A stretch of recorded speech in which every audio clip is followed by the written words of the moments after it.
performance of the season, do you think? Be close to it, yeah. I think the game up in Brisbane was really, really strong. Actually probably had similarities in tonight with good pressure and the way we defended the ground. I think we kept the Brisbane to similar score line. Just really loved our maturity tonight, and particularly in the last quarter when you think the opposition is going to take a lot of risks and try a few different things just to be able to control the tempo of the game when we needed to or whatever it looked like. It was a really, really, really great performance from us.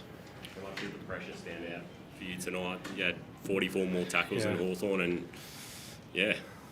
apparently that's the highest differential we've ever had at our footy club in the history of our footy club. So we're really proud of that. We celebrated that. Plus 44 tackle differential is a huge number. I think last week we had plus 40 something, but weren't quite there. But it just shows our ability to defend the ground against a really good team. Like they've had a measure the last couple of times in all sorts of different areas, and ball movement was one that we haven't been able to defend this team, and tonight we showed we've got a bit of growth in us.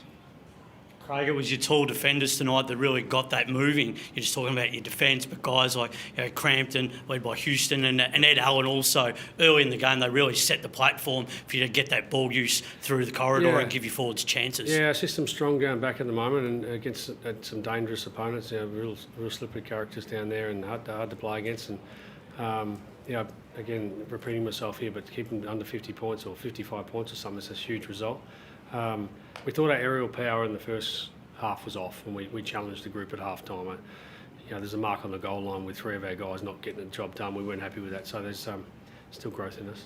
And the tackling pressure up forward, the statistic really showed that you had real intent to tackle and really put pressure on the Hawks' defence to turn the ball over and generate into scoreboard pressure. Yeah, and again, the Hawks are hard to play against, and Sam's a terrific coach and throws a few different things at you. We had to deal with the +1 against at one stage, and they tried to do a few other things. They tried to move the ball a bit differently at times. That's why I think the maturity of our group, I say that word again, because I just think our ability to look at what's coming and then adapt and evolve and then still get the game how we want it to look was a really good performance. What about the efficiency, Craig, with ball in hand? It felt like you guys were moving the ball as well as you ever have. I think you had 13 scoring shots from 20 inside 50s or something in the first quarter or first half. Yeah, it's been a good trend.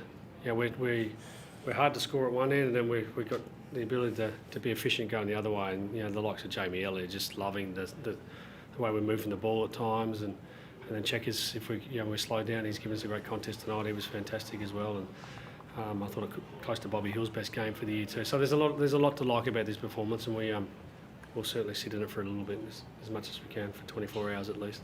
Craig, we know how damaging Nick Dayos can be, and he was again tonight. 32 possessions, 4 clearances and a goal.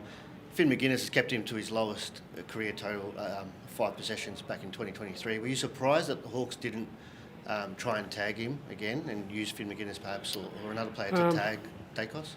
No, I definitely think that his magnet's always going to play against us, or at least as a sub. Historically, we thought that he would start as a sub and then come on when needed. But at the time of the game he came on, they needed a score. They were 5 goals down. So you could argue, why would you tag when you're 5 goals down? You got to attack. And so I get that decision. Jamie Elliott, what's the secret to Jamie? He just looks like he's getting better every week, and tonight he goes into equal first in the Coleman medal. Yeah, I think he's benefiting from the way we're moving the ball, that's clear, but the way he's in the air and ground level, he's looked so sharp and dynamic and real playing with great belief in his capability. I'm really pleased for him. I've said this for a number of weeks now. He's in our leadership group and he's just standing out in the way he wants to lead our team, and constantly coming to me about things that we can do better, or things that we're doing well and want to reinforce. So he's at the top of his game right now. He's had more than his fair share of serious injuries. How much work has he done to get back to this sort of vein of form? Yeah, well, I'm not sure the last time he's played this many continuous games. I don't have that in front of me, but he had a great pre-season, set himself up well. He's a mature athlete now, 200 games early in the year. Just come into his prime, hopefully. And Lockyer Shields came off late. I just missed Pat, unfortunately. I was hoping to catch him, but hopefully he's okay. Early signs is when he came to the bench after the incident, he looked okay to me, and then he failed the test. So obviously he wasn't good enough to come back on, and yeah, he'll go into protocols and hopefully he's okay. And Lockie Shum, sorry, any Yeah, he's got a minor hamstring, which is the second time round. Not major, minor, but still, you know, I think we've got 10 days into Melbourne and a bye, and but I think we'll be a bit cautious with Lockie. He's had a bit of time out now, and he's an important part of what we're doing, so we make sure we get that right. On your tackling pressure, how much did you think your ability to lay tackles, 82 of them, fuel your offensive game? It's a part of the game we were hoping to bring to life, and you know, it's hard when the opposition try to take uncontested marks, which they've done that really well against us in the past. So our system through, you know, Ruffy's done an enormous job on our system in the pre-season, and the way we want to defend the ground and take some marks away where we, you know, at times we didn't have to take them all away. He's never going to do that. They chip back 30, 40 metres, but you can't put pressure on them if they get the ball in the hand. And we're determined tonight to try to get, you know, a little bit of that uncontested mark game out so we could put some pressure in the game. Dan Houston, tell me your thoughts on tonight. How much is that the best game that he's played for this footy club? Yeah, he's getting better every week, which is a pleasing thing, isn't it? We're in a good place, but we're well aware there's a long way to go. Yeah, we're not even at the middle part of the year yet, and we're well and truly making sure that we stay in the moment and get better every day. And you come to work on Monday again, and you'll see us trying to strive to be better. And he's certainly one of those players that can take us to another place, hopefully. Actually, we're not training Monday. Come watch Tuesday. How do you compare this year right now, Craig, to 2023? I'm sure you don't want to be looking backwards, but is there a similar feeling in the air? Because you guys just look like you're the premier team at the moment. No, it's very different.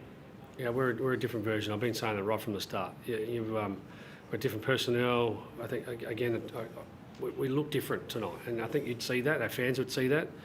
We've had games in the past where we'd get 5 goals up, and then all of a sudden we're in a cliffhanger again. We're hanging on for dear life, and this group's got a maturity now to change that narrative, and it's a much better place to live for now. You mentioned the 10-day break. How are you going to handle this time between games? Yeah, we'll give a couple of extra days off over the weekend and into Monday, and then just business as usual. Yeah, we've got big MMD ground that we want to celebrate and respect, and yeah, business as usual. We've got the VFL play tomorrow, so looking forward to seeing a couple of our new debutants. We drafted mid-season, put on the jumper for the first time, so excited for that.